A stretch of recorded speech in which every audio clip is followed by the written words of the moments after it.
What a day to be alive. Welcome to Rise Up with Rick. We are passionate about helping you extract the most out of every day and exploring and enhancing all things physical, mental, and emotional well-being and performance. We are brought to you by runners.com. That's runnez.com, as well as rickmirabella.com. Radio, let's launch now. G'day and welcome to Rise Up with Rick. Now today, one of the greats of all time in her sport. She's one of the greatest volleyballers to ever grace the earth, Jordan Larson. She is a four-time Olympian, gold in the 2020 games, in 21, of course, two-time silver and bronze, multiple All-American, MVPs of different league champs, pro leagues all over the world, literally. And now she's dipping her toe in the coaching arena, as well as still playing over there at home in the States. It is my absolute privilege to welcome Jordan Larson. Hey, what's up?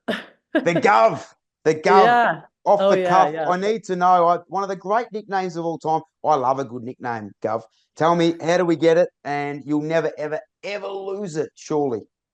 I know it is. It turned from a joke to something. So one of my really good friends on the team, Palooka, she played at Stanford. So actually, we were rivals going all the way through college, and we became teammates on the national team. And year two, we were in Thailand, and we had just finished the match, and there was a guy at the end of the arena. He was like waving his hand. Of course, he had a red shirt on, and then he waves me down. He's like, "Hey, I'm a Husker fan, and I know your dad." And Palooka is like, wait a minute, we're in Thailand, someone knows who you are, and they're a Husker. Like, shocking.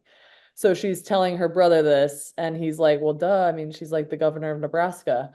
And so then she's like one of those people that's just like she's just so good with nicknames, and she'll keep calling you it until you start responding. So it was like the governor, Govy, Gov.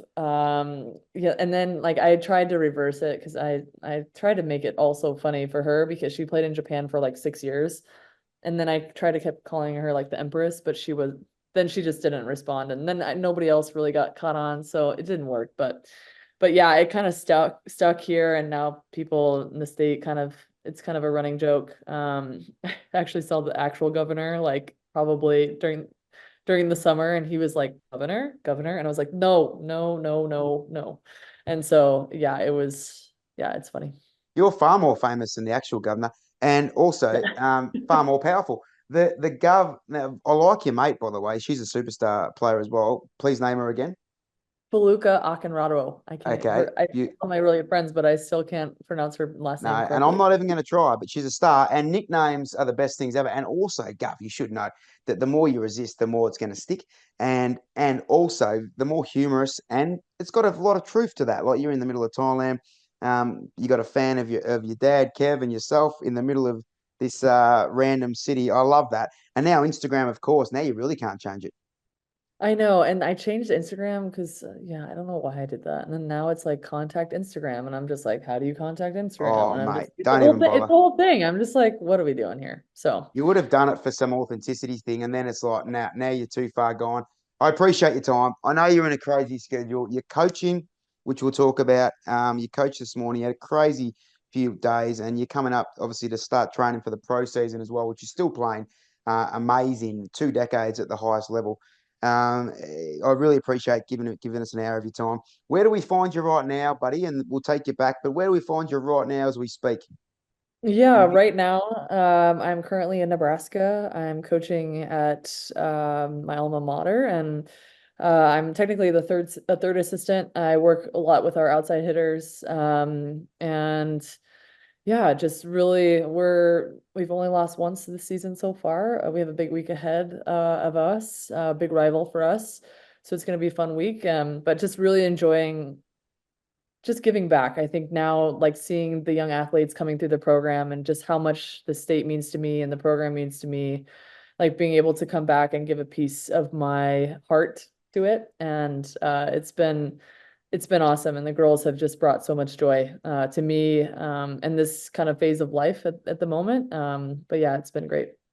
I mentioned you a couple of decades of elite level competition. When you go back and coach, we'll talk about you playing in a minute, but it's a pretty cool thing. And what I've loved from just getting to know you exteriorly through some connections and doing a lot of research is your love and passion for the the college, the university, and the town and the area, which I love. And obviously, I've only been to the US a couple of times, but absolutely love the patriotism for different alma maters and different cities, and I love that. And Nebraska just sounds so beautiful. Can you describe it in a nutshell for the people outside of the area? Yeah, yeah. So Nebraska's in the middle of America and in the heartland. My dad's a farmer, right? So I grew up on the farm. My parents were divorced at a young age, so I kind of grew up in a local town, small town. Population was only 850. Dad was on the farm, so definitely wasn't a farm girl. I was more obviously clearly the athlete. So but a lot of small towns around our state, and they bleed Husker red. I mean, it is something that is ran through the state because we don't have any pro teams here necessarily. We have semi-pro, and obviously now it's a big momentum thing with volleyball coming here and being that. So it's kind of a cool trend that's happening. But yeah, the university is really kind of they take a lot of pride in the state, and obviously our football team has always been relatively good, and I feel like in the last couple of years, a couple decade or so, it hasn't been as probably as where they want it to be.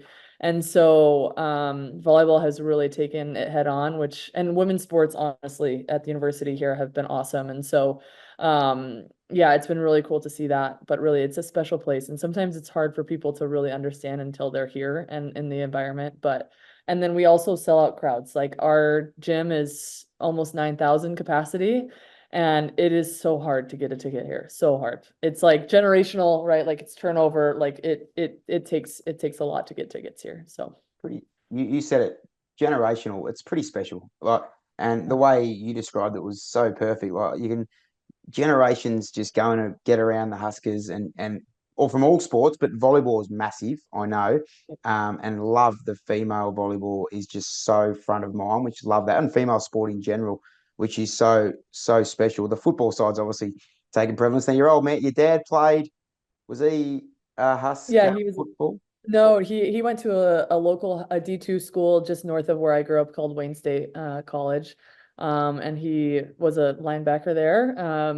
And yeah, actually growing up as a kid, he's currently here, but he can probably chime in. But um he ended up quitting when his junior year and decided to go back out his senior year. And so I think growing up, my parents I think we're a good balance of each other, because I think my dad was maybe a little more concerned with burnout, because I think he probably experienced that, like going through school.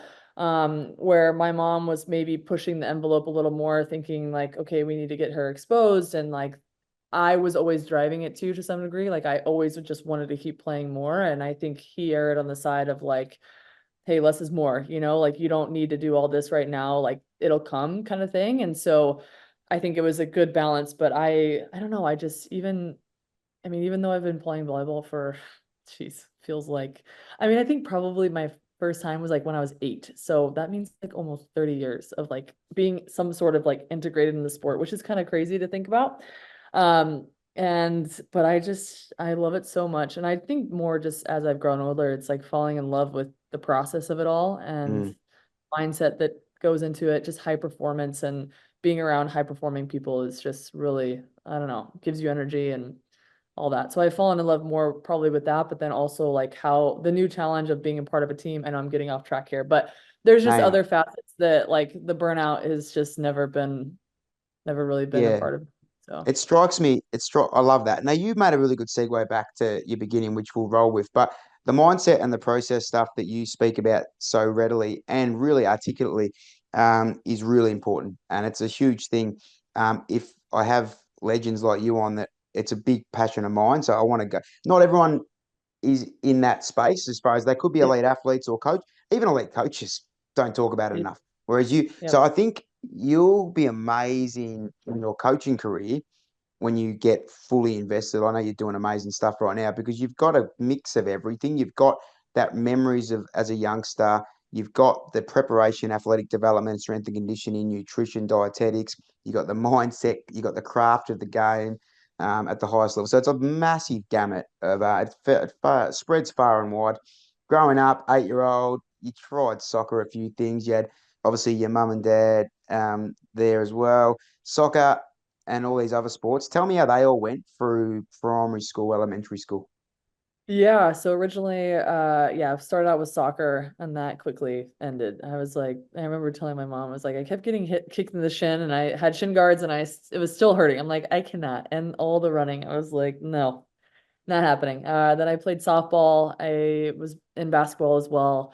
And then instruments was also a part of it. So I started playing piano at a young age. I think my grandpa, I think they said when I came out, like the womb, my fingers were so long. So they're like, she has to play piano, right? Or something. And so I started with that, quickly learned that that was not my path either. I was like, this is not it.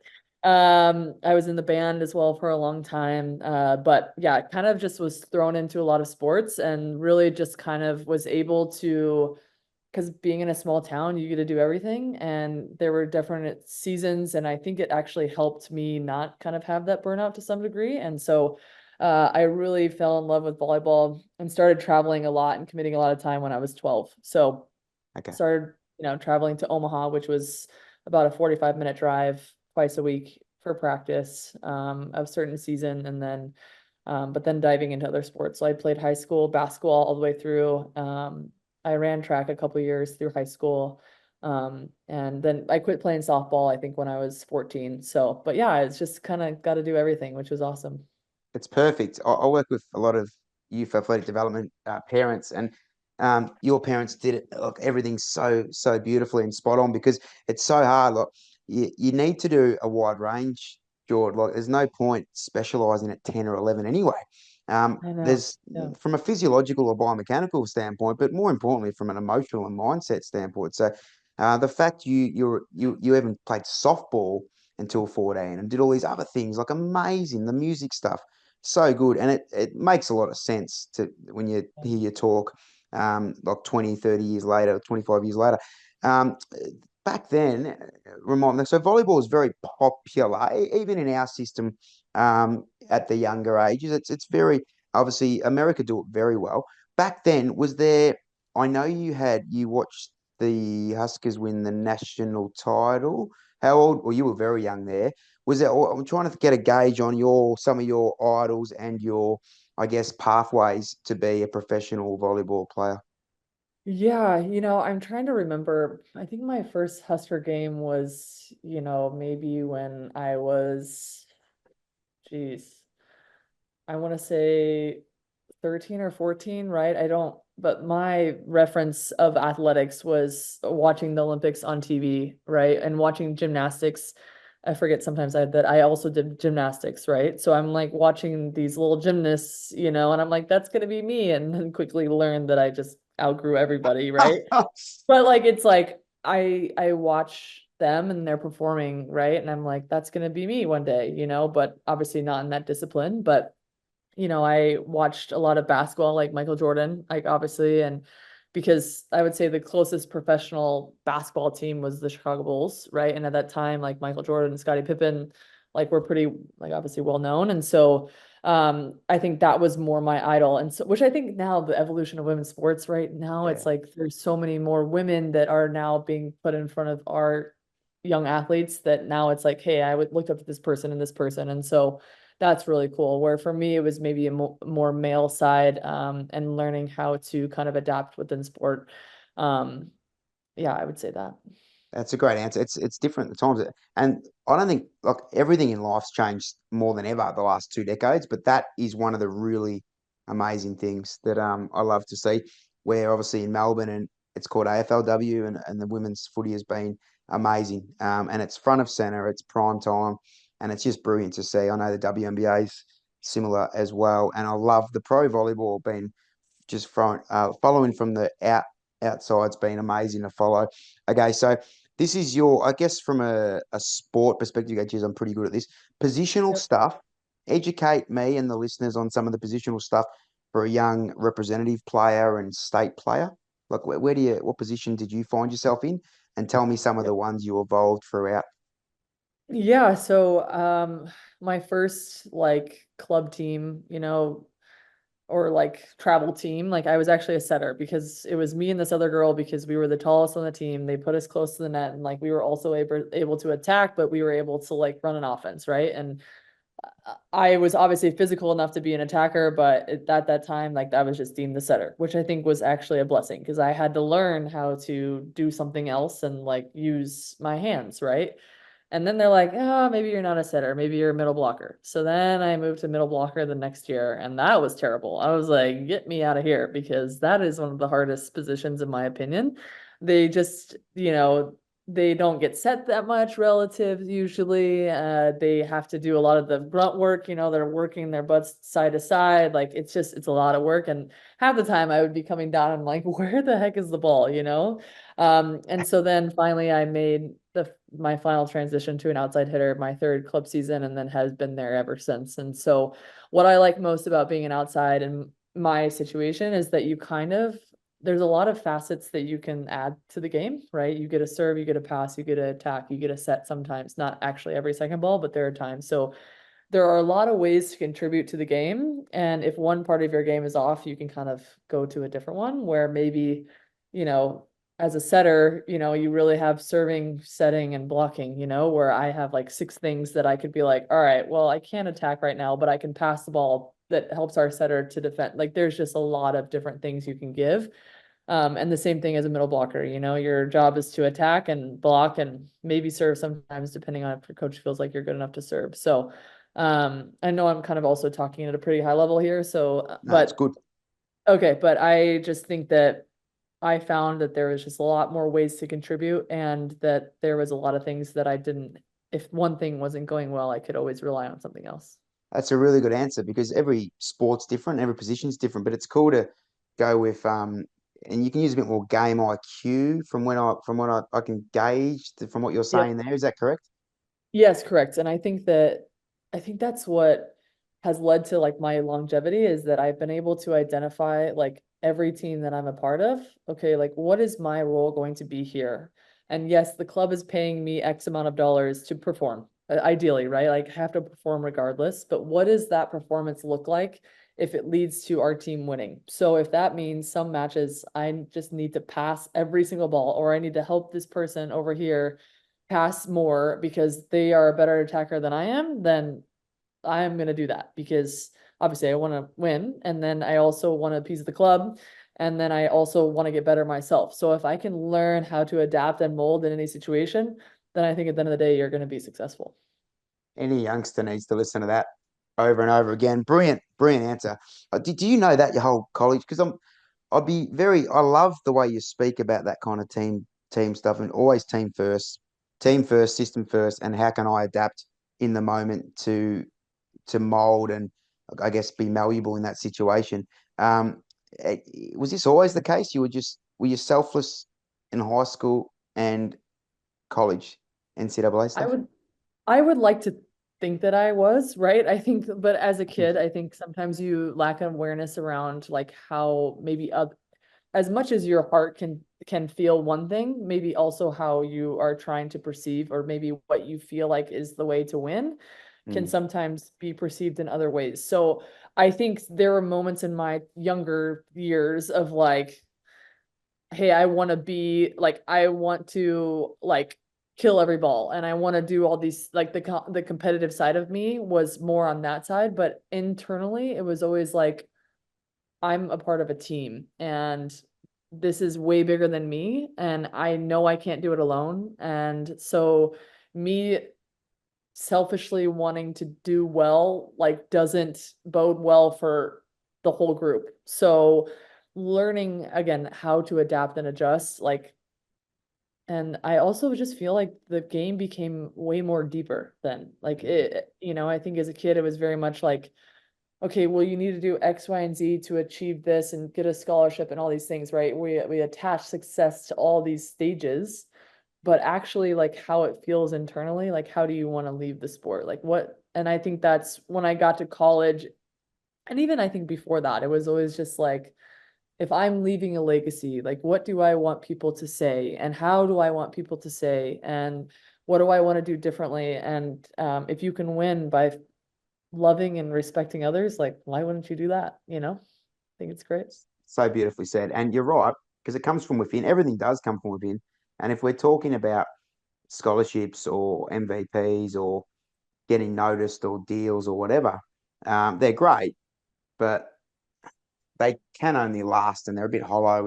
Whereas if you can do all the other proper team stuff and still get some of those things on the way, that's a great bonus. But if you put team first, and it's like anything, like you're amazing at saying it, you live it every day. You put your team first, you put the greater good above yourself, and everything else flows. And your legacy is huge because you didn't do anything by setting out to be an individual superstar. You just put everyone. You just said that, and now look what's happening. You're getting the just desserts. But I really, really love the way you spoke about all that. College stuff is pretty phenomenal. Like you achieve so much. Take us through the national championship. Take us through that. Spend a bit of time on that because just phenomenal stuff. I can't even imagine. Yeah, so let's see.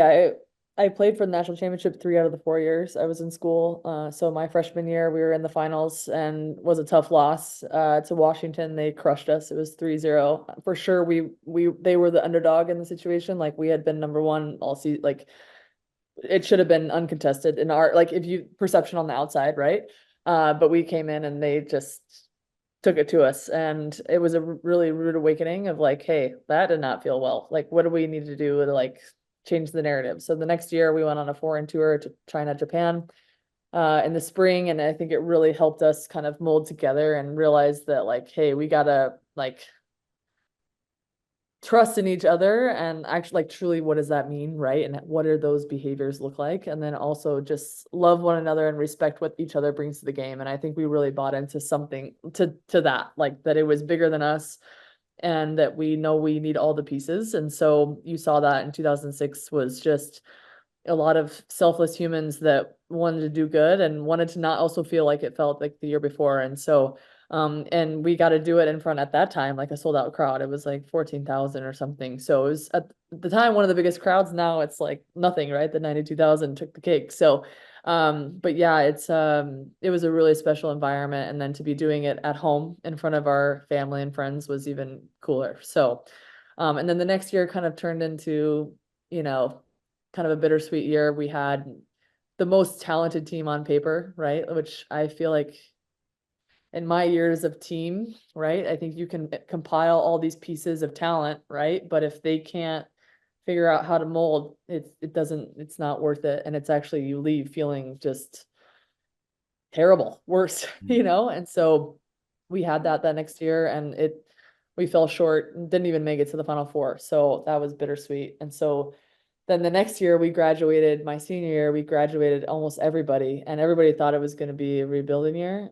And we I wouldn't say we crushed everybody, but we made it to the Final Four and we almost made it to the finals. But I think that team, and this is where I think just like success looks different, right? Like that team maxed out everything we had, like every ounce of talent, every ounce of mental, all of it was just poured into each other because we knew if we don't like let go of what our own selfish behaviors are, because naturally as an athlete, like you have selfish tendencies, like you can't not have to some degree because you want to be the best you can.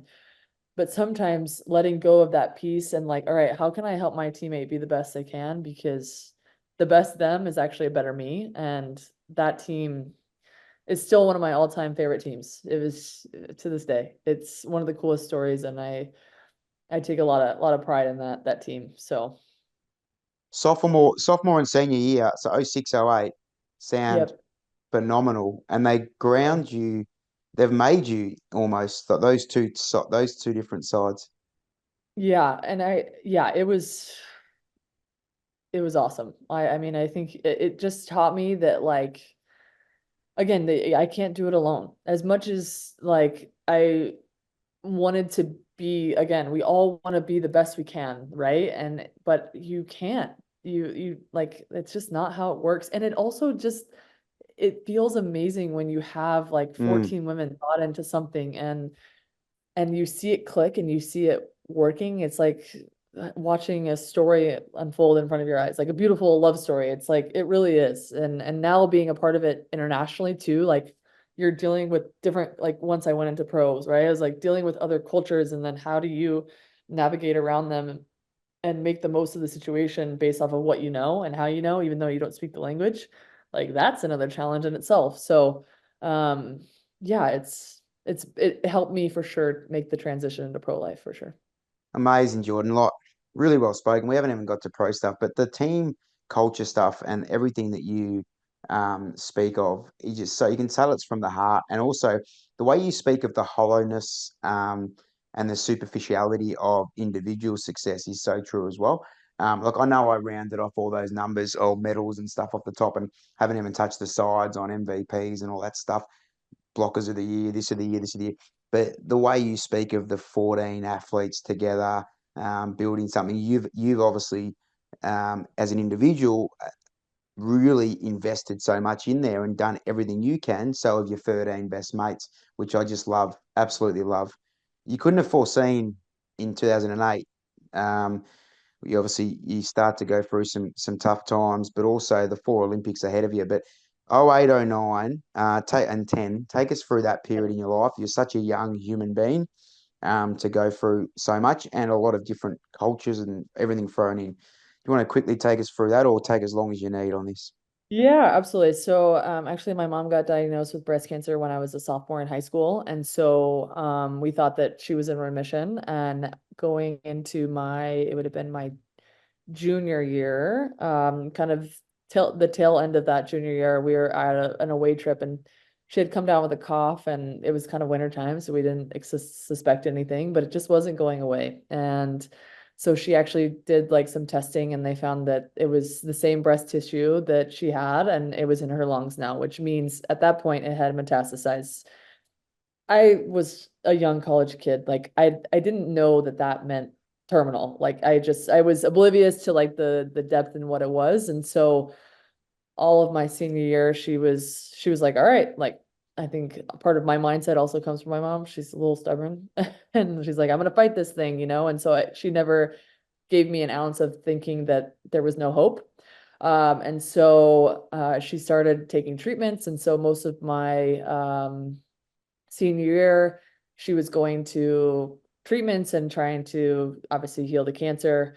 I was dating someone at the time, and so we actually got engaged December after my senior year. But I took my first pro contract in Puerto Rico. So him and I went to Puerto Rico while my mom's still battling cancer. My mom kind of helps prepare for our wedding. We get married in May. Our honeymoon is like me driving to California to the national team. Mom's still battling cancer. I'm spending my first summer with the national team while my mom's home sick. Um, and I get a call kind of at the tail end of that first summer saying, "Hey, mom's in the hospital. She's, not doing well." And then I was like, "It's just like I need to come home," kind of thing. And so at the time, I was supposed to go on a trip to Peru with the team, but I asked if I could come home. I come home, and the first thing I walk in the hospital room, she's like, "Don't tell me you're missing volleyball for this." Like that's just how she was, even though she was clearly not in a great state. And so I got to spend her the last 2 weeks with her. And I think ultimately I just didn't want to see her in pain anymore. Like I think we were lucky that she didn't really suffer for that long, right? But losing her, I think, became more of an impact on me than I probably realized, because my life didn't really stop. Like the next day I was on a flight with to the national team, and I was kind of off, again, married. I took my next pro season in Russia. So I'm in the middle of Siberia.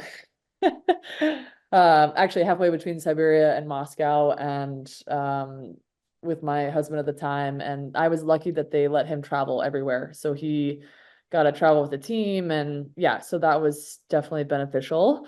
But yeah, it was just tough. I mean, my mom really was the center of our family, and obviously divorced parents, she was kind of the thing that held everything together. So, yeah, I mean, years just kind of went by, and as you can imagine, I was playing overseas and then coming to the national team out in California, but my husband was with me in Russia, but he wasn't with me in California because we were building a house here in Nebraska, which is where I'm from. So like there was just a lot of moving pieces. But again, I think we both approached it like this is a short time. Like I wanted to be an Olympian, like what I thought, like one time. And so we thought very short term. And so we're like, hey, but again, I was more on, I'm gonna stop talking, but we was more on Never the stop. venture side. Never stop talking. Yeah. It was more on the venture side of just like, hey, like we can do anything and we're gonna, get through it. And but it was a challenge and it ended up leading to us separating, geez, what year was it? 2014 technically. So yeah, it was for the better. And yeah, and then life Amazing. just happened. Yeah. So yeah, there's more to it, but Amazingly yeah. tough stuff for a Yeah. young girl.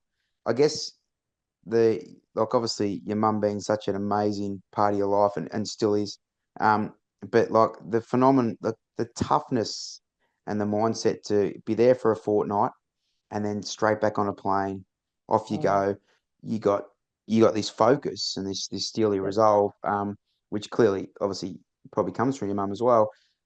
Pretty amazing stuff. I think anyone that puts himself in that situation at 23 years of age and the national level sport, professional sport, playing in foreign countries, you just mentioned Russia and people get stressed out, let alone going there to try to. Oh, seriously, let I alone know. being there and playing and all the language barriers and the cultural barriers, which you've had a few, which I wouldn't mind chatting about later.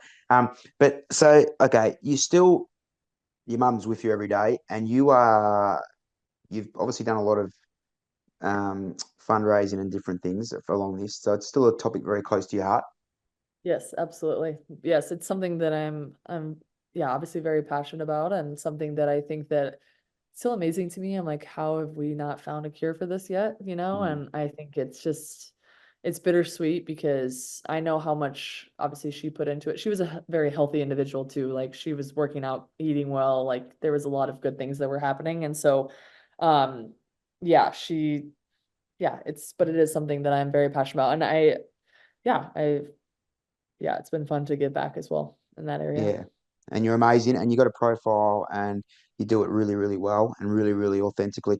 2012 Olympics, first Olympics, London. When did you know you were in? Were you pretty confident the whole preparation and the whole cycle that you're going to get a gig? When do you find out these things in volleyball? Yeah, so how our life works is usually we're overseas for 6 to 8 months depending on the year, and then the national team runs the other half. And there's about 3 or 4 tournaments with the national team every summer. We usually train with the national team about 25 athletes in the gym, but the roster size is only 14. And so every year you're training, but you're hoping to make every roster. And so I was lucky enough that I kind of came in at a pretty like crucial time. Like a lot of the vets were taking the summer off after the 2008 Olympics. So stepping in 2009, I got to play most of the summer, which helped me kind of grow a lot. Then playing in Russia, then I came back and I still was kind of in the starting lineup, and kind of kept working my way in and kept learning and ended up being a starter for the next, 3 years. And so you could assume that I was probably going to go to the Olympics, but until they tell you, it's like you just never want to assume. So, and they don't really tell you until about 2 months out. So,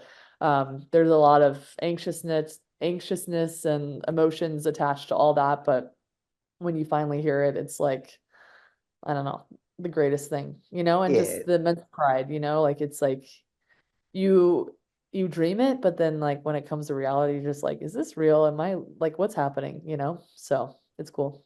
Oh, I can't. Yeah, I can't imagine in a sport that is the Olympics is a bit of a mecca. It really is, and because if people like myself and other sports, people around the whole world, we watch every most games of the volleyball Olympics. We do.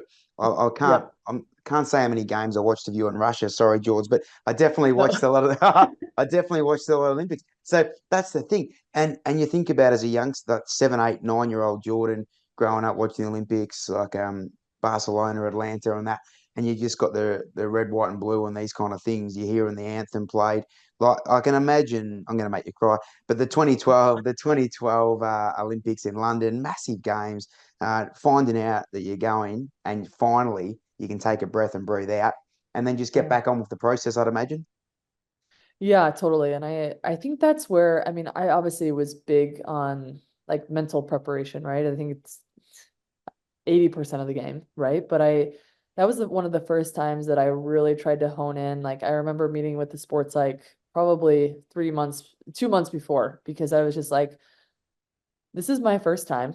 I'm playing with someone, this is their third time, who at the time, like when I was a kid, like I knew who she was, like she was kind of an idol. And now I'm playing next to her and I'm like, I gotta keep my, excuse my shit together. Maybe you're not supposed to swear on your podcast, but Nah, like, go for your life.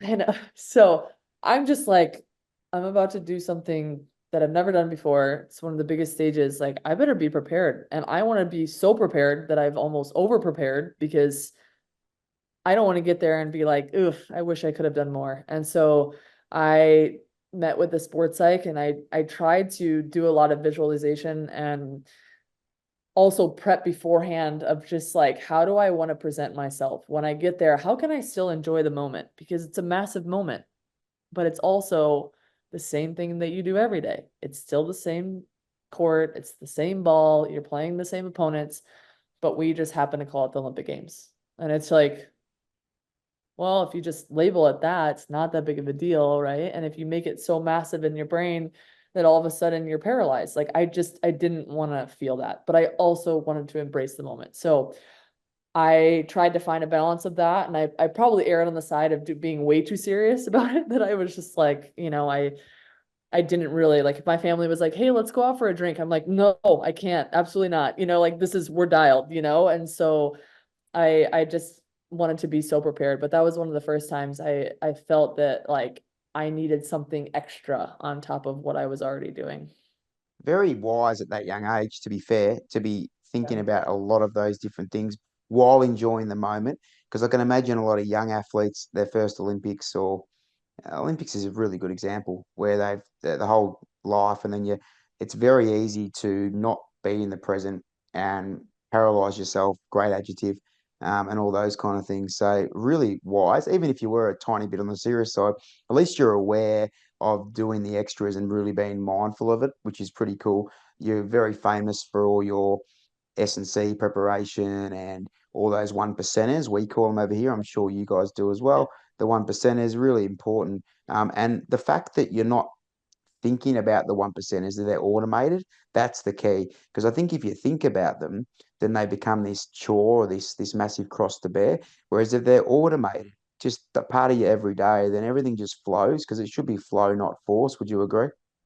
Uh, 1,000%. I think that, yeah, I I don't know. I just think that if you approach every day the exact same, like it should show up the same. Like in my mind, I'm just like, well, if I'm every day I'm prepping that I'm in the Olympic final, like why, like just if you're there all the time in your mind, then like you're gonna show up in the Olympic final. Like it's just gonna be because you've done it. You've done it day in and day out. It's just called the Olympic final. So it's like I really just tried to put myself in that position. And every day, even on the days, I mean, we all know as athletes, we don't want to show up.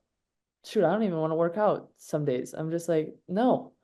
But it's just the initial once the alarm goes off, you get up, you make your bed, you prepare the exact same because one, you deserve it for yourself and then you deserve it for those around you because, they're just trying to invest just as much as you are. So, um, yeah, Brilliantly I said, know bud. sometimes, Everything I know sometimes, go ahead, sorry. you go. No, I was just saying, like, I know sometimes people are like, that's nuts. Why would, and I think I've erred on the side of like, I focus so much that like people are always, the question I always get, well, what do you do in your free time? And I was like, huh, free time. Like, what is that? And what does that look like? And for me, it's, I like to golf every now and then, but like, even just like the mental space that I'm like so like ingrained in, like I operate there. So it's hard for me to like do other things kind of because it's just dialed. I So, don't. I've only spoken to you a couple of days in a row, but you see, like you have. I reckon your balance is like you still have a good time. You can still go out for dinner. You can still have a yep. couple of wines. You can still have fun and relax. Like I don't think Yes. you're that. I don't. I don't know what you're like 15 years ago, but you don't Yeah. strike me as someone you're very easy to be around, which is a credit. So I think you're getting the way you spoke about every day, just doing the things to be an Olympic final. I don't think that's a really good thing. I reckon that's great for young kids to hear. Because the way you say it, you don't say it from an intense, wound up like a two bob watch. You just relaxed about it, but you just do the things, make your bed. The days you don't feel like doing it, let's be honest, sometimes it's 70% of the time. You just Yep. do the first 5 minutes, make your bed, first 10 minutes, and you're flowing anyway. Yeah, exactly. And like you said, I think that like even now with some of our players, I think we all have insecurities, we all have fears, right? Like, and especially when a moment presents itself, like all these emotions come in, right? But at the end of the day, if you like approach it with consistency and calmness, like you're gonna present calm in the moment, and if you're anxious and you're all those things and that's the external response, like for me, that's just gonna bleed into other things. And so I try to approach with calm demeanor and calmness because that over time, like for me, breeds consistency. This is why she's the governor, Kev. Big Kev's behind. George, a beautiful dad. This is why she's the governor. Sentences like that. Imagine the Yeah. billions of people that need to listen to that every day. Yeah. They need to take that in. Gov, make them take that in, would you? That is absolutely perfect. You don't walk around on the earth as a four-time Olympian. How many are walking around the earth, by the way? It'd be under 12. Four-time Olympian. Has a volleyball ever gone to four times? Should Yeah, know there's this. one of my other Americans, she's been 5 times and she retired at 40. She was a middle blocker, so impressive. Well, you're But still playing pro. technically, I mean, if you went off medals, I've won more in the amount of Olympics. I've gone a medal in every one. So, but I'm also not trying, but I'm just saying she's definitely played longer than me. So, We're getting yeah. there. The silver medal. The silver Yeah. medal at London, youngster on your way up in the game. Love all that. What you've just said the last 15 minutes, by the way, you could bottle that and yeah, that's what life's about. Process systems and really detaching from emotion and how you Yeah. feel, because that's just folly. Silver medal, final, London, huge. Weird feeling, is it I've always wondered this about the Olympic finals in sports. Because like in Super Bowls and grand finals, which is what we call Yeah. AFL, the silver, or even a 5,000 meter or a triathlon, the silver's a massive thing. And as it is on paper, you're a silver medalist. hmm But tell us about the final and the emotions, I guess, leading up and directly following that. Yeah, so we met Brazil in the finals, which that whole quad, it was usually we were the two that were going at it for a lot of things, Grand Prix, finals, those kind of things. It seemed to always boil down to us, and we always matched up pretty well because we ran a lot of the same systems, and so it was always going to be intense. And we actually came out first set and I think beat him like 25-15 or something. Like it was a blowout, right? And so all of us were kind of like, huh, we're gonna coast, Go on and in. then all of a sudden, Brazilians are very passionate. They're, I would say, maybe a little bit more on the emotional side, which is always it's a good thing, right? I think there's something to be said about that. And so they definitely played into the momentum side and really just tried to celebrate quite a bit. And so momentum shift, and we got our butts kicked the next three. But to be honest, I don't know if we deserve to win. I think culturally we were broken. I learned a lot from the head coach technically, like probably one of the best technical coaches I've ever played for. But I think internally we were just dealing with a lot and a lot of things that just that cohesion. Again, you can have all the talent, but if there's not this general buy-in, like you're missing and you're missing pieces and it's just and it doesn't feel good, It's like I'm Mm, playing to play versus like what am I actually playing for? Like I don't want to play for myself. I want to play for the person next to me and I want to fight to the death with them because it's the way, like, that's the way to win, And it just, I mean, we had won a lot that quad, but it just felt so empty and felt mm, so just like, well, I'm here and I'm achieving my goal, but is this really what it's all about, mm. And so, to be honest, I really left with a very bitter taste. Again, as my first time an Olympian, I'm stoked. I'm a silver medalist. Like, oh my gosh, who can ever say that? and how dare I say that I'm taking it for granted, but and I wasn't. I was really cherishing it, Yeah, I don't, but it just it was so empty for me.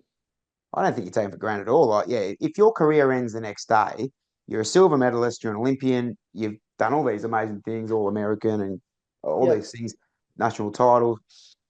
But the way you describe it's really powerful. And I think people that are still in their own ego and that if Yep. you listen to Jordan chat, that's really important to listen to that because the hollowness and emptiness you've described so brilliantly, like the 06 08 Huskers sides far usurped that because of the Yep. cultural and the feeling of fulfillment. Yeah, you're Olympian silver medalist, magnificent work, but you knew deep down that unfinished business as a squad. Then how does the next few years play out? I guess for you as a, I know you went through some obviously other stuff because you're never home. That's another thing, Yeah. like from Yeah. gauging. Like So how does that go in day to day life?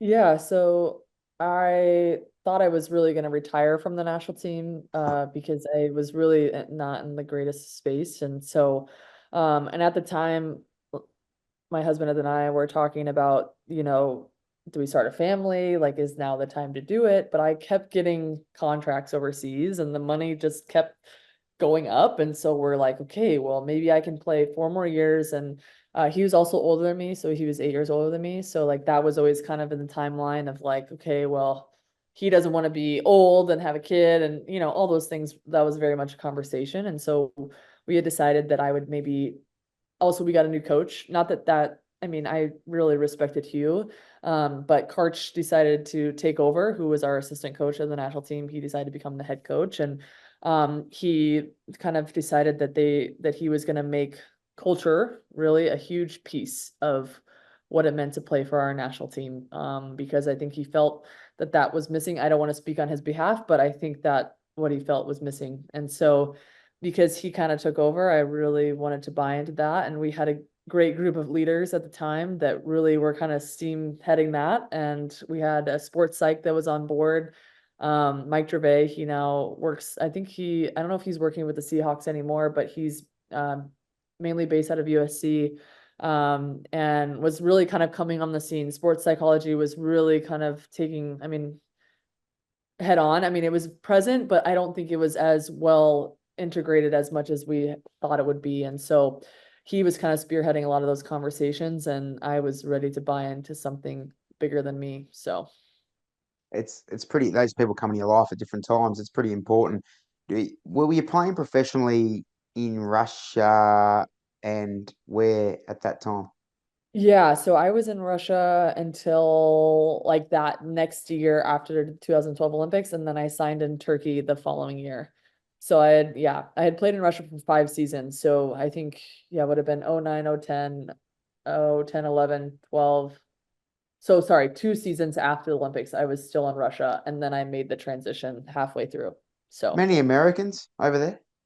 in Russia, Yeah, like playing the so sport. actually my club had a men's volleyball team with it as well. So we had quite a few, I wouldn't say quite a few. There was a couple Americans on the men's side. So which was really cool for me. There was a lot of guys that were kind of mentors of mine that Yeah, kind of helped me like understand the pro life and contract stuff. And yeah, so that piece of it was cool.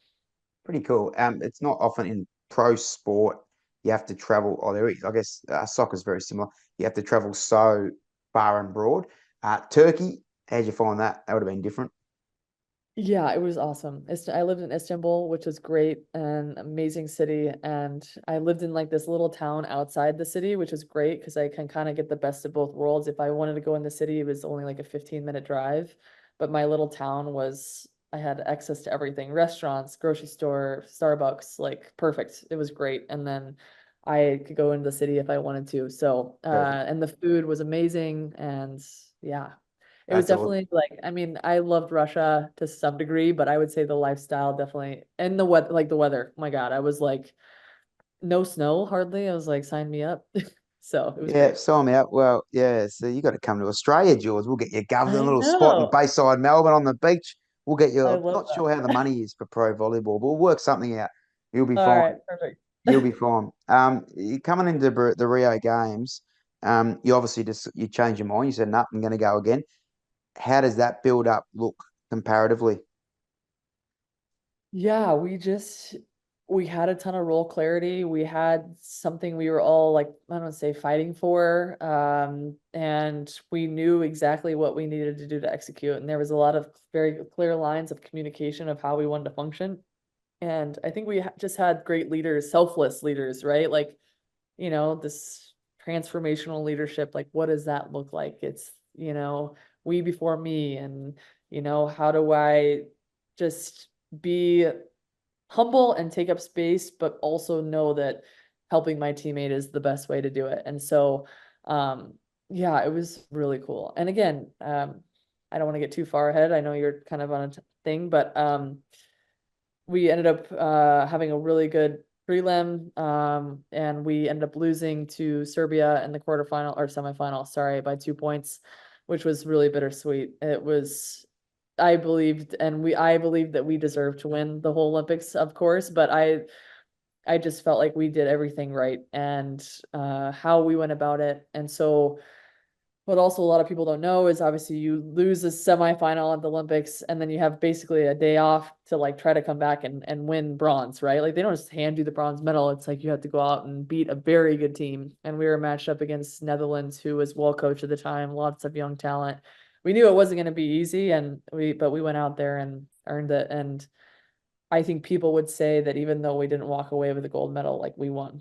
Like Yeah. obviously we won something, but like people would in the world would perceive like, oh, they're only bronze medalists. But it's like for me No. that carried so much more weight than the silver, because it was how we presented ourselves, how we went about things. There was just so much more deeper meaning to it.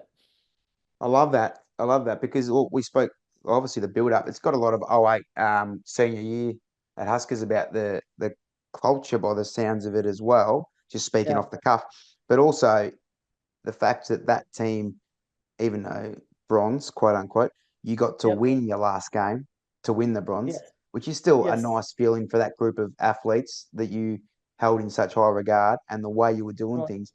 And obviously the group 4 years earlier, you obviously came away with the silver. But it's pretty cool. You're already thinking and seeing things unfold that well, if we do this right, then this will yield success on many levels. Did you're pretty much all invested then in the national? Were you always going to go to 2020? Were you always is look, I'm just trying to take nah. Every no. Olympics there's a theme Yeah. unfolding here. Yeah, exactly. People are joking. They're like LA 28. I'm like, no. But Bullshit. it's exactly, that's 28. what people are saying. You're They're there. like, well, Paris wasn't in the, and I was like, no, that was just a stretch. That was a Hail Mary. You throw a Hail We'll see. Mary, but yeah. So anyways, that would make me 42 at the next Olympics. Yeah, that's a no. So anyway, you're like, no, I think I could see it. Uh, no, so obviously I had separated from my husband 2 years prior. And so at that time I was like, well, I kind of still love this and I love what I'm doing. And I think I had found just not a new identity, but just like a newfound love in the sport. And I think that um I don't know, again, like falling in love with this idea of high performance and like what it all entails. And like every year there's this new challenge of like I have a new team and I have a new set of challenges that are coming along with it. Now, we talk about like picking the lock, like how can I figure out how to win, not how we can win as a team, even though we don't know there's a lot of moving parts, there's a lot of different languages. Like, I don't know, I just felt like I found this new love for it. So yeah, I was kind of like, well, I think maybe I'm gonna keep playing pro, maybe done with the national team. But then I was like, but Tokyo is not that far off, so why Yeah, not? the games, the Olympics, they get closer and closer. You clearly at a very good level. Like, you're winning lots of awards in this time. You cleared a very good level. Turkey. Do you end up in China before the 2020 games? Yep. Yes. Yep. Yeah. Yeah. So I And had signed I think a year before COVID hit in China. So I got one full season in China. With Dan, my favorite guy, Dan, we got to give Dan a shout out Dan on the Uden, podcast. of course, we've got to give him a shout out. Dan Uden, who's a good mate of mine, and he's an athlete of mine. Actually, he's on our runners app and runners system. So he's a head physio or SNC physio, high performance, George, over in Shanghai. Give the Shane. joint a plug. Yeah, Dan is an amazing human, and I was lucky enough to be in his presence for 3 seasons technically. The two were abbreviated towards the end, but yeah, the first one in Shanghai, it was a almost 4 month season. I didn't know what I was getting myself into because I had been in Turkey for 5 years and had a great life, but I knew that I'm getting older, so I needed like a shorter contract, right? And China's very shorter, but usually about the same money. So I was like, you know what? I'm just gonna see what's going on, what's happening, and Dan made it so easy, and also just his energy, his positive energy. I'm like, I need this guy around, like he's awesome. So Shanghai was awesome. I had a wonderful experience, and then I ended up going back 2 more seasons, but one was during COVID. They thought they were gonna cancel it, had to sit in quarantine. Poor Dan was talking me off a cliff a couple times. He's like, "You're gonna be fine." During COVID and all that stuff, but yeah, it ended up being an amazing experience. So All the things you've done have been amazing. Like obviously someone like Dan's fantastic, and these other people and cultures that you meet, like it just makes you who you are. But yeah, you is one of the greats, and that's fantastic.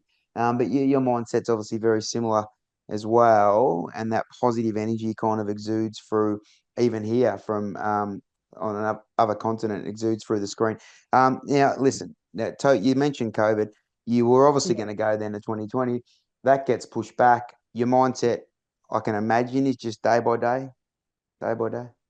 Yeah, I was just like, all right, well, we do it again, like we're here, we don't know what's gonna happen. Are they gonna have the Olympics? Like I think that's where it would have been bittersweet if they wouldn't have just held the Olympics at all, because that was part of the narrative too. And so I think there was in a rush of emotions of like, oh, well, this really could be my end of my career with the national team. And it almost added extra weight when it was going to happen of like, oh no, I still really am passionate about it and want to be a part of it. And so, yeah, and honestly, this is I don't know, maybe not. I think it's appropriate to say, but COVID was the best thing to happen for me physically. Like I was not in like I was in okay shape, but I had plantar fasciitis. I was dealing with some other health issues that like COVID allowed me to shut down for 3 months. Like I didn't jump for 3 months straight, and Mm.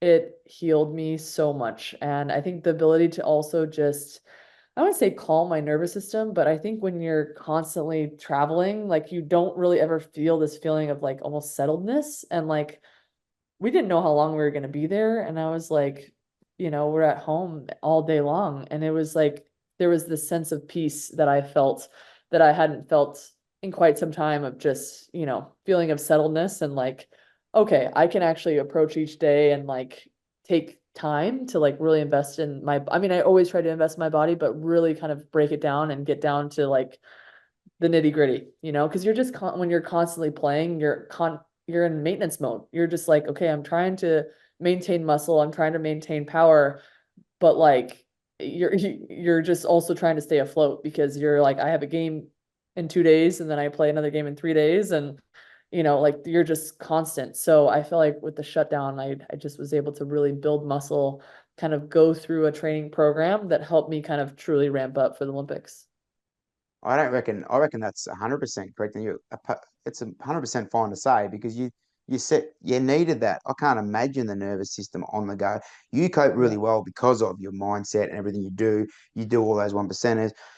You can hopefully decompress and breathe through different days, and you can use those periods of regeneration wisely. Hopefully you're amazing. You wouldn't have been able to go to 4 games if you couldn't. But Yeah. COVID came at for you quite a good time. Plantar fasciitis would not be fun as a superstar volleyball. I can't imagine. Of all the sports to carry plantar fascia through, yeah, volleyball not the one. When did 2021 games, when did we know they were going ahead? Because for me, that feels like a bloody blur. When did you know you're in the side? And when did you know they're going to go ahead?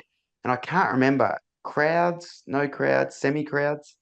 Yeah, so I want to say it took about 3 weeks to 1 month for maybe it was even a little bit longer for them to decide whether it was going to go on or not. But yeah, there was no crowds. Yeah, no family and friends. But also I think our team needed the time. If you would have asked me probably in 2020 if we had the Olympic Games, if our team was ready, I don't know if I would have said we were. I think culturally we were a little bit shattered. Not because of like the people per se. We had some younger athletes coming in, we're all learning, there's just a lot of moving parts, especially when you really only have 5 months in a summer to work together and try and get everybody on the same page. Um, I just felt like it was very rushed. And I think during COVID, our coach decided to do Zoom calls, Zoom workouts. We did Zoom calls with a lot of, I would say, famous people, but like a Sue Bird, a Billie Jean King, and who became our culture consultant, Sue Enquist, who, if you should have her on your podcast, amazing human, and someone that I look up to immensely, for her advice. And she really helped us, like, I think what makes culture so unique and so hard because you can't measure it. There's no form of it's so you're dealing with humans and you're dealing with emotions and different kinds of behavior, and people feel like they're, I want to say, quote unquote, doing it their way or the right way or what they deem is the right way, right? And so she kind of has been able to create a system that you can kind of quantify what that looks like and how you can attain it with anonymous surveys, understanding kind of how there's a pulse on the team of like, what does that look like? And how can we continue to kind of push this razor edge of selflessness, of how to show up and be a good teammate. We call it teammateship. Understanding that there can be themes for the week. There can be targets. There's individual, accountability systems that we can put in place as a professional, because as much as we want to hold ourselves accountable, we can only do so much sometimes that we actually need someone else to support to make sure we're kind of in line with what we deem is what is best for the team. So it's it's been a process. And I joke with her, I was like, every time I talk to her, because her mentor was John Wooden, I'm like, every time you speak, I'm just hoping that I'm just gonna be able to recite everything that she says, because one, she's feisty as hell, and I love that. I'm like, she is so fiery. She's in her 60s and just a ball of fire, and so much fun to be around. And I don't know, she makes you believe at the end of the day too. So it was really fun to have her there, and I feel like was a huge integral part of going into Tokyo and then leading to what the success was in Tokyo. Yeah, well said, because we needed that, and everything happens for a reason. We know that, and we're kidding ourselves if we don't think that. And the 2020 stuff that happened for many reasons, you mentioned it physically, but far more powerful that. Which, Yep. yeah, she sounds amazing, and the fact you can quantify that stuff, which we've always thought is non-tangible. We know we've got an energy in it, and we've got a feeling when you're around it. But the fact she's been able to quantify it and been able to articulate it, and then you can then recite it, which you are, by the way, doing a really good Yeah. job.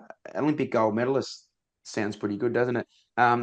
Take us into the final. Did you the process and the system and the non-emotion just stood tall? Yeah. So, I mean, I think she had us really understanding, or even me understanding that, again, how we quantify success. What does that look like when we play the tape, like, and we want how we perceive this Olympic Games to go? What do we want it to look like? Is it with a gold medal? And if we do get the gold medal, like, how do we want it to feel and how do we want it to look? Because when you think about the moment that you get the gold medal hanging over your neck is literally just a snapshot in time. Like, you're literally 30 seconds of celebration and that's it. But it's not the years and the time and the hours that you don't want to show up. It's none of that. It's We deem it as just this one entity. And if our mindset is only on that, like, we're going to be so empty at the end of it. And so I feel like we were moving through hard so quickly of just like, all right, this person just got a kill. All right, next. Like, it was just, she also talks about like failure recovery system. Like, as an athlete, you're failing constantly. But the best way to get through it is how you recover. And the quicker you can recover, the quickly you can move through hard. So it's just like you're just constantly like, again, like how you talked about detaching the emotion from the actual event because it allows you to move through it. But the longer you sit in your shit, like you're screwed. If you get the poor me's, you're screwed. So I think that she had us just buying into that whole process, and going into the final, it was like we knew exactly what we needed to do. Everything was already laid in place, role clarity, how we were communicating with one another. One of Feluca, actually, which her story is also amazing. She had a baby leading into COVID, and then had the baby, and was, if the Olympic Games were in 2020, I don't know if she probably would have made it physically, just with the Wow, timing and everything. And with the delay, she was able to come that's back. And amazing. so leading into the quarterfinals, we met, and she's like, guys, like, we're gonna be clinical. And I like look at her and I'm just like, that's bold. Like, especially because we were like leading into a quarterfinal of the Olympics. Like, we're gonna be clinical, like, and like, but everybody believed. Everybody was like, hell yeah, let's go. And 3-0, 3-0, 3-0. It was the cleanest volleyball we had ever played. And we did exactly that because it was so clear. It was so clear what we needed to do. Clarity, belief, you've done the reps. Self-belief, I don't really love the word, or you'd be the same, I reckon. We're very similar, but confidence, not a great word. The self-belief and the reps that give self-belief and the mindset that gives self-belief, Gov, just unbelievable. Stand on the podium, the American song, tell me, the American, sorry, anthem, tell me, a tear. Did a tear drop down? I've lost the Oh, Gov. I've oh, lost you sorry. there. There we go. That's I'm sorry. okay. There we go. Did That a was my tear internet. just shed Sorry. down? A bit of a tear when the national anthem came out? It did. Yeah, it was really surreal, and yeah, it was, I don't know. It was so crazy. And then the fact that, we met Brazil in the finals, it was, for me, it was a replay of 2012, it was like, hey, I've been here before, but I'm gonna make sure that we follow through this time. And like it was, I don't know, it was really, really cool. So, and again, it was the how we went about it, how we tried to execute. It was beautiful. Amazing lessons, anyone listening, even if for any sport or any pursuit or just the pursuit of anything, happiness, life, listening to Jordan talk, it's fantastic. And thank you so much for sharing. Was anyone in that final that played against Brazil, yourself, and how many in 2012? Let's see. There was one, but That's it. yeah, but she wasn't, I think, was there one? There's maybe two. I think, yeah, maybe two, that were there. So I yeah. just wanted to bring that to the listeners' attention. Like it's phenomenal longevity, and we're not. And then you said, "Oh, maybe that's me done. Maybe my cue's in the rack." And we all knew it was bullshit, didn't we? You Yeah. kept playing pro, and where have you played pro the last few years? Because we are talking in 2024, not to date this, but the date will be on it. And of course, Jordan had a magnificent games just gone as well. Where's the last few years been pro, George? Sorry for my negligence. No, so I played in Italy for a couple short seasons, which has been amazing. The Italian culture is really something so special, and um, yeah, I everybody talked so lovely about it, but I didn't know until you're there, and so I yeah, it was amazing, and I really enjoyed my time. And then there's also a pro season that happened in the States. It's called Athletes Unlimited. I was there for the first season, inaugural season. Then I had gone to Italy, and now I'm going to be playing in another American league here soon. That So is league. Is it League One, Gov? League One, yes, Yeah. exactly, League And One. and what's your team called? Your club? Yeah, it's called Love Omaha is what it's called. Oh, So I love yeah, that. I League One volleyball Omaha. So it's, yeah, we'll be in Omaha, and yeah, go from there. I love that very much. Tell us about Paris. It was a good games. From the outside looking in, tell us about your preparation and the I guess the Olympic side. Yeah, so I really didn't think I was gonna come back. This one was definitely a different. Who's she I know. kidding, Big Kev? Poor I Kev, we're know. keeping him awake. I know Kev, my who's dad's just she kidding? She lemon. was always going to Yeah, play in the games. What's she talking about? exactly. So, yeah, I really didn't know, but I also knew that I, it was never about me ever right before, and this time coming back was never about that even, but I had this like extra feeling of like how can I really like help the new generation coming in, right? I think we had some younger players, making the transition from college and also being a couple year pro. I think there's things that I probably wish I would have known then what I know now, kind of thing. And so what can I do to share and how can I do to help? And I think one of the biggest things that I learned being a part of team for many years is the immense role clarity you can have, the better. And whatever role is asked of you, you buy into it, because that is, no matter if you are the third person coming off the bench, you don't see any of the court, your role is just as crucial as those that are on the court. And I will put a ton of money on that, because it's all about the machine. If the machine has a missing part, like it's not going to be able to function well. And so I really wanted to kind of end my career with, obviously winning would be great in any capacity, but I think just for me having peace of mind knowing that I gave USA Volleyball my heart and I gave everything that I could, and no matter what role that was, and how I can help this team win was kind of the mentality I had. And of course, if that meant I'm playing, like great, I can help, but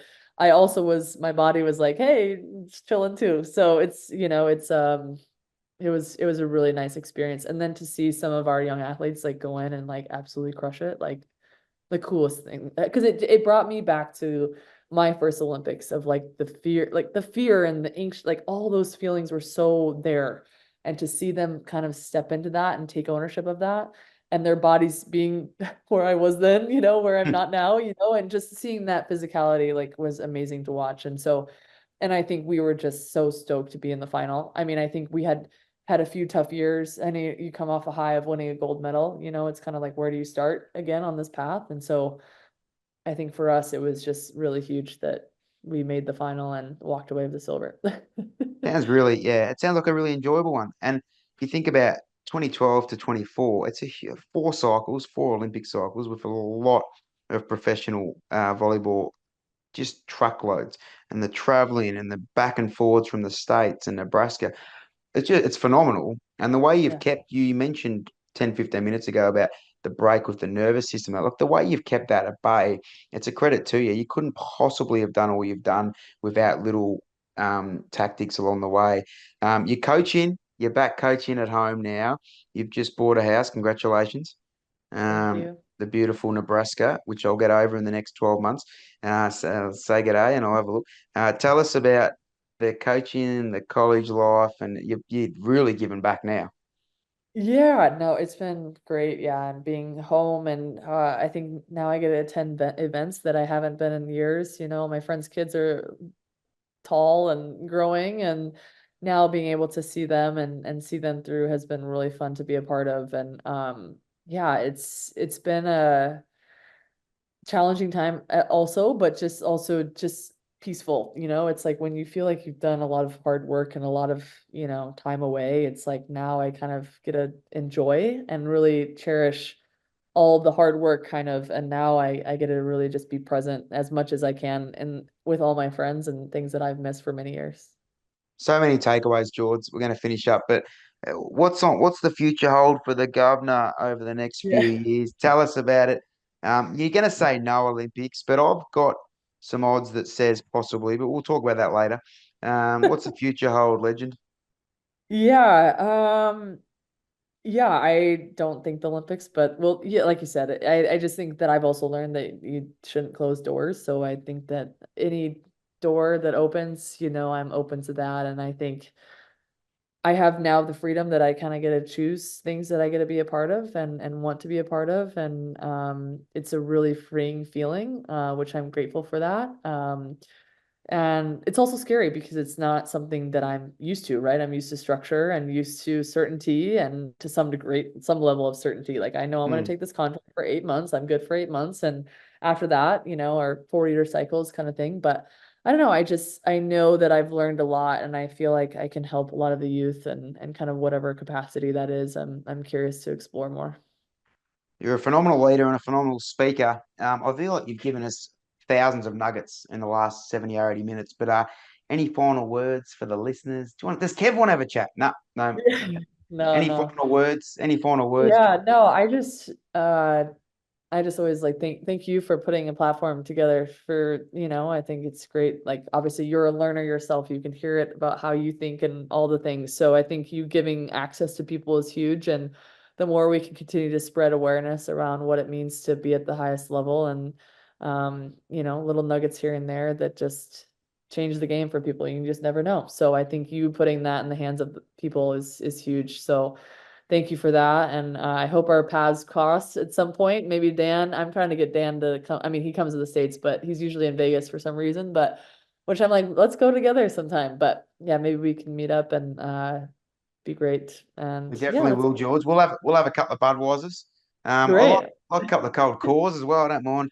We'll I get like to it. it. I'm going to come and watch. I want to come and watch a pro game. I want to come watch. I Great. want to come watch a Huskers game. In fact, I need to get right around it. I'm really invested now. I can't thank you enough. I know how busy your schedule is, and you've really carved out some time. So I really, wholesomely and sincerely say that. Thank you so much for your energy, but more importantly, just the amount of information that you hold in your heart and your brain, and just to be able to talk about it on the daily. And you are like not many people walking the earth have got 4 Olympic medals, one of them being gold. All the other stuff, like I know it's at the end of the day, it's a lot more than that, but it's still pretty amazing for young kids and anyone in life to see what you've done and the way you've done it and the way you speak so brilliantly about the way they feel and the how. So you're amazing, Jordan. Listeners and viewers, make sure you timestamp a few, go over a few, and listen to Jordan Larson. We'll put heaps of stuff about George in the show notes, and of course, you can find her for all those stuff and anything else that you need will be in there. But Jordan Larson, I really, really give you the most heartfelt thank you for joining us today, bud. Absolutely. Absolutely. My pleasure. You've listened to Rise Up with Rick. It is a magnificent day to be alive.